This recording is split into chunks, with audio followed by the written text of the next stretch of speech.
हे घ्या गुरुजी. आता कसं पण पूजेला कुठं कृष्णा दिसली नाही. गावात कसला जंगी सत्कार झाला तिचा. विधात्यांशी तिचा आता काय बी संबंध नाही. ती गेली घर सोडून.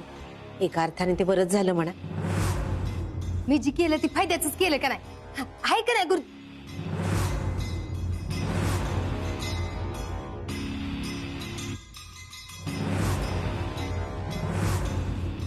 राया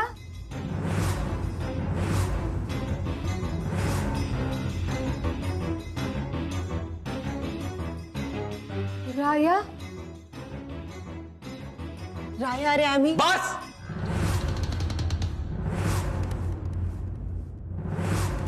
मी आता एक बी शब्द ऐकून घेणार नाही तुझा. अगं तू काय आणि किती समजावणार आहेस मला?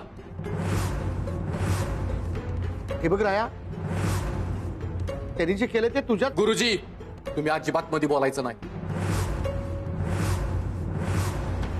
ह्यो आमच्या घरातला प्रश्न आहे. आमचा आम्ही बघून घेऊ. तुम्ही अजिबात मध्ये बोलायचं नाही, आत्ताच सांगतोय. अरे पण हे बस. तुम्ही निघा.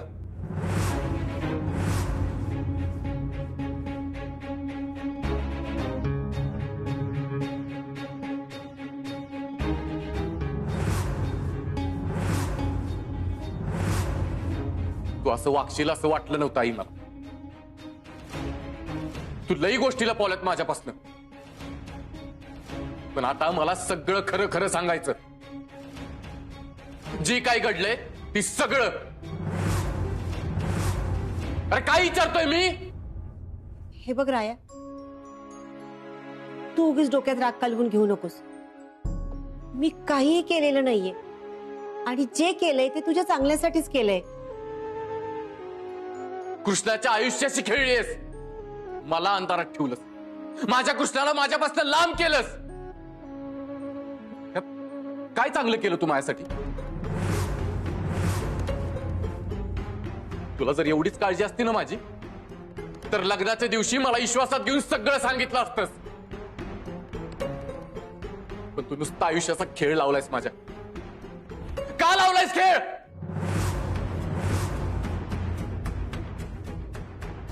मला उत्तर पाहिजे. मला सगळं कळायला पाहिजे आत्ताच्या आत्ता. ठीक आहे, तुला ऐकायचंय ना, ऐक मग.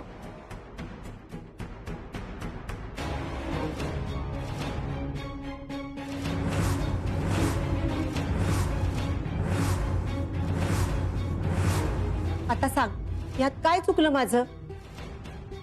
सगळं चुकले आई, सगळंच चुकले. अगं स्वतःच्या लेकाचा विचार करताना तू कृष्णाच्या जीवाशी खेळलीस. नुसत्या जीवाशी नाही खेळलीस तू, तर तिच्या भावनांशी, संसाराशी आणि तिनं बघितलेल्या स्वप्नांशी खेळलीस तू. अगं माझ्यासाठी तू तिचा जीव घ्यायला निघाली होतीस. अगं विधाते एखाद्यासाठी जीव देतील, पण स्वतःच्या स्वार्थासाठी कधीच कुणाचा जीव घेणार नाहीत. हेच मला भाऊसाहेबांनी लहानपणापासून शिकवलंय. तू काय केलंस ग? आत्ताच्या आत्ता माझ्यासोबत चल आणि कृष्णाची माफी माग. तिला सन्मानानं परत या घरात घेऊन ये. अरे राया, हे काय बोलतोयस तू? तू तुझ्या आईला तुझ्या बायकोची माफी मागायला होतोयस मी? अरे असं जर केलंस तर रंजीची काय किंमत राहिली ह्या घरात? तू मध्ये बोलू नकोस गुले मावशे. हे सगळं तुझ्यामुळेच झालंय. आणि आईला शिकवणारी बी तूच आहेस. तुम्हाला कळत नाही असं समजू नकोस तू. अगं या घराने तुला आसरा दिला, तुला मान दिला, पण तू राया गुली आत्याला एवढं बोलतोय आणि तू नुसतं ऐकून घेतोयस. आतापर्यंत तुझ्या सगळ्या चुका मी माफ केल्या, पण आता नाही. आता प्रश्न माझ्या संसाराचा आहे, माझ्या प्रेमाचा आहे.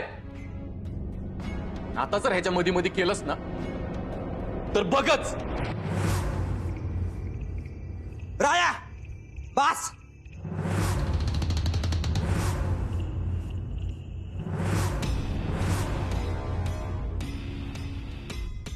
माझ्या मम्मीशी असं बोलायची हिंमत झाली कशी रे तुझी?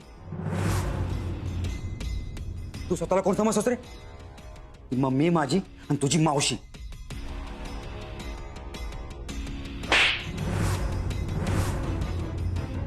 राया, तू माझा राग त्याच्यावर का काढतोयस?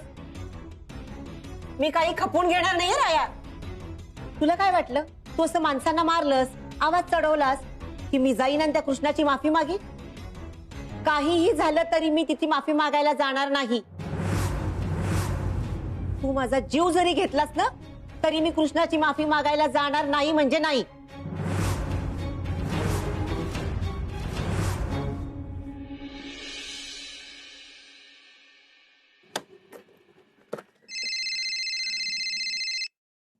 रायाचा फोन. अगं उचल की, महत्वाचं काम असेल, उचल. बोल. कुठे आहेस तू? कारखान्यात. आत्ताच्या आत्ता घरी जा. काय? कृष्णा, आत्ताच्या आत्ता घरी जा. का? काय झालं? मला कारखान्यात काम आहे ती. तुला घरी जा म्हणलं ना कृष्णा. मी सगळं सांगतो तुला. घरी गेल्यावर तुझ्या सगळ्या प्रश्नाची उत्तरं मिळतील तुला. तुझ्या मनातलं सगळं गैरसमज बी दूर होत्या. तू घरी जा पटकन. जाते.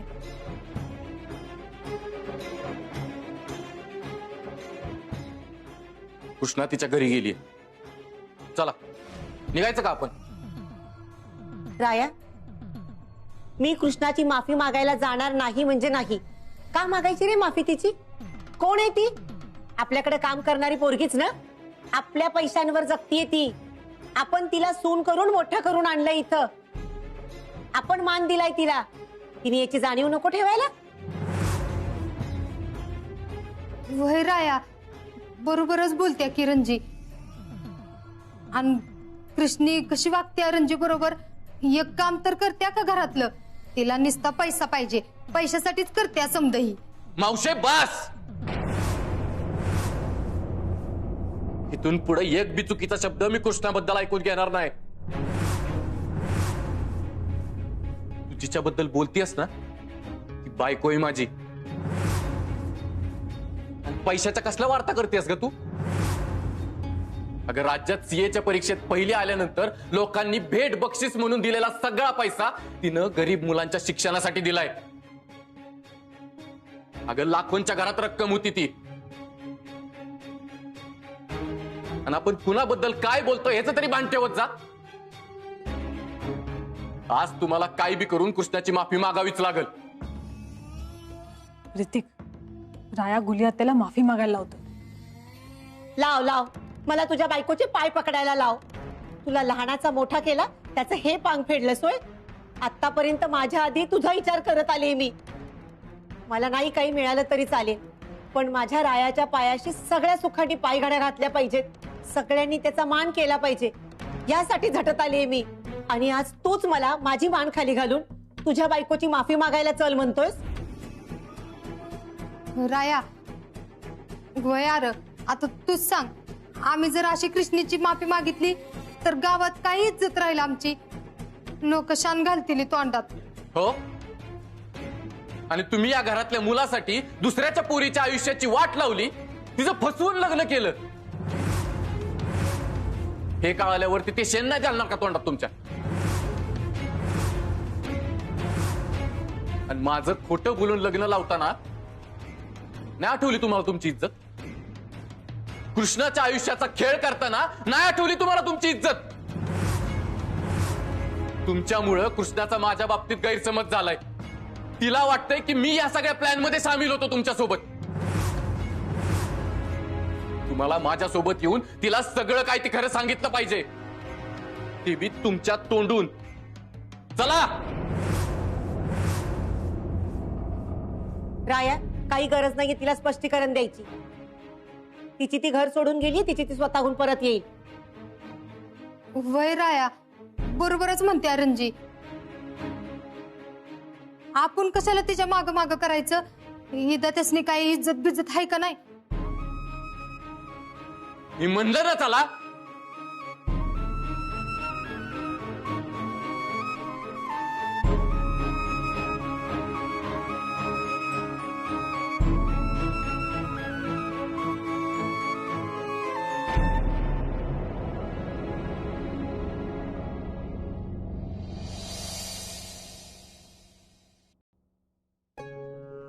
कृष्णा ग, मला माहित होतं तू गाडी न्यायला येणार ती.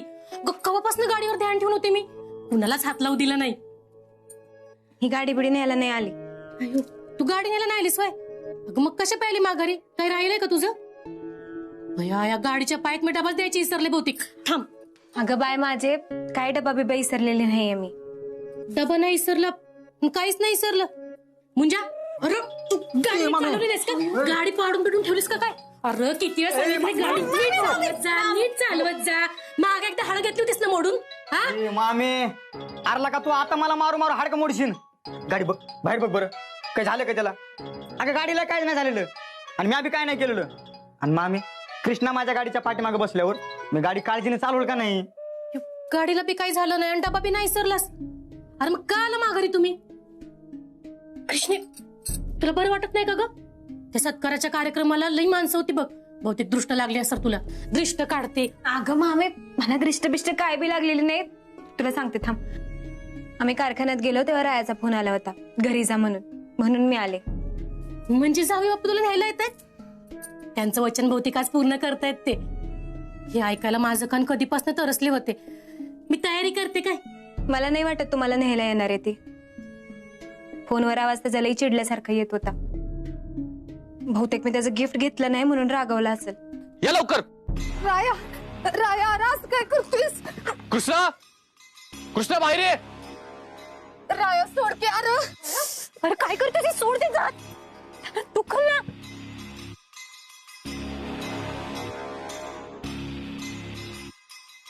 बघितलं, आत्ता पण तिनं तुमचाच विचार केला. आणि तुम्ही? कृष्णा, तुला माझ्यावर विश्वास नव्हता ना? तुला असं वाटत होतं ना की मी फसवून तुझ्याशी लग्न केलं, तुझा बळी देण्यासाठी मी तुला घरात घेऊन आलो म्हणून? आता तू सगळं खरं ऐक. सांग आईला. आई सांग लवकर, नाही तर या इथंच तुझा राया मेला म्हणून समज. राया, तुला जर मला सुखी बघायचं असेल, मला जिवंत बघायचं असेल, तर आता सगळं खरं सांगून टाक तिला. कृष्णा, तुझ्याशी आम्ही रायाचं लग्न लावून दिलं, याची रायाला काहीच कल्पना नव्हती.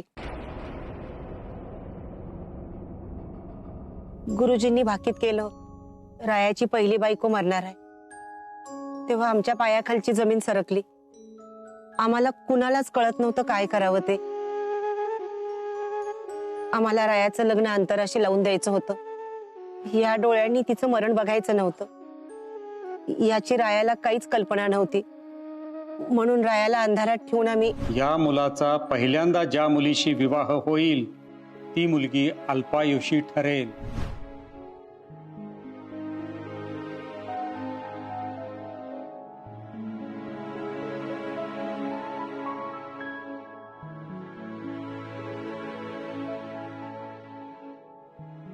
असं झालं तुमचं लग्न. रायाला यातलं आम्ही काहीच कळू दिलं नाही.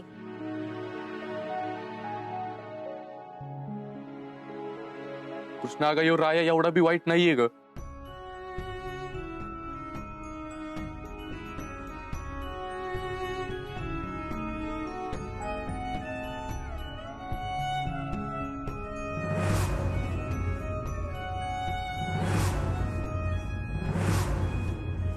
राया मला माफ कर. तुझ्यावर विश्वास ठेवला नाही, तुला नको नको ते बोलले, पण तू वाटेल ते शिक्षा भोगायला तयार आहे मी.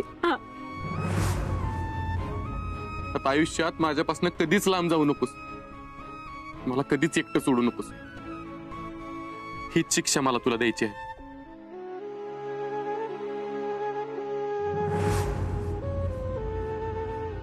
बरं, असं तुम्ही तर बाहेर उभं राहू नका, आतमध्ये या. चला.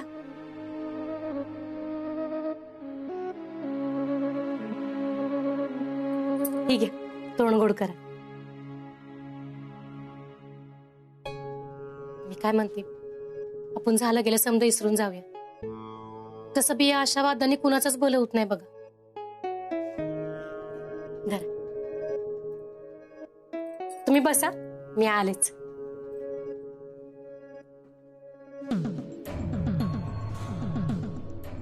रंजे, समजा चांगलं झालंय म्हणून ही साखर दिलेली नाही तिनं. तिच्या पायाशी तिनं आणलं का नाही आपल्याला, म्हणून खुश होऊन ही साखर दिल्या.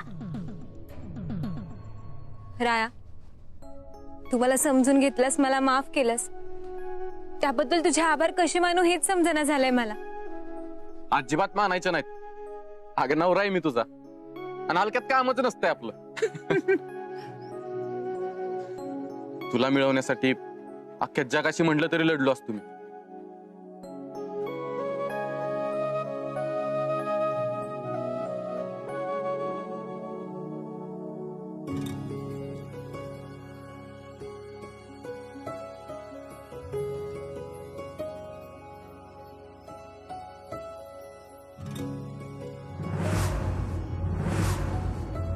कृष्णे, नमस्कार कर.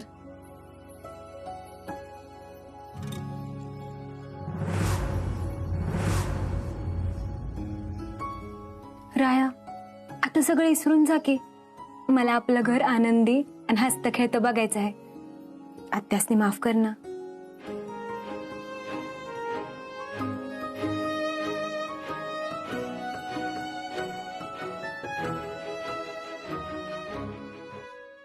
आत्ता झालाय एक, पर ही लय दिस नाही टिकून देणार मी. ह्यो शब्द आहे ह्या गुलीचा.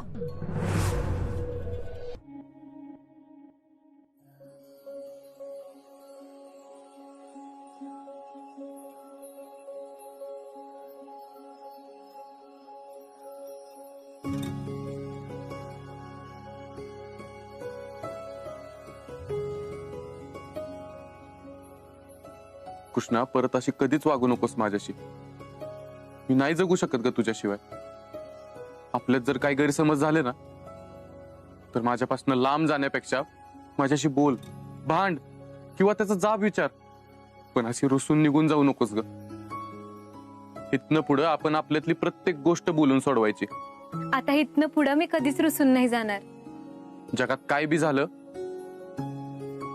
तरी मी तुझ्याशी खोटं नाही बोलू शकत. मला तुझ्याशी खोटं बोलायला आयुष्यात जमणार नाही. मी इथनं पुढे ना तुझ्यापासून कधीच काय बी लपवणार नाही. मी वचन देतो तुला. कृष्णे, कृष्णे ऐक ना. कृष्णे, अगं बॅगेत तुझी कापड भरलं तर, आणि बाकी काय राहिलं असेल ना तर मामाकडे पाठवून देते. मामी, कृष्णा कुठे निघाली? अहो, आता तुम्ही न्यायला आला ना तिला, घरी घेऊन जाताय ना. नाही मामी, मी कृष्णाला घेऊन जायला नाही आलो.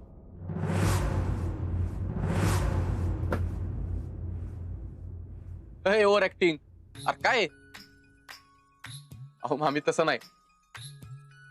म्हणजे कृष्णा माझ्यापासून लांब इतके दिवस इथं राहिली.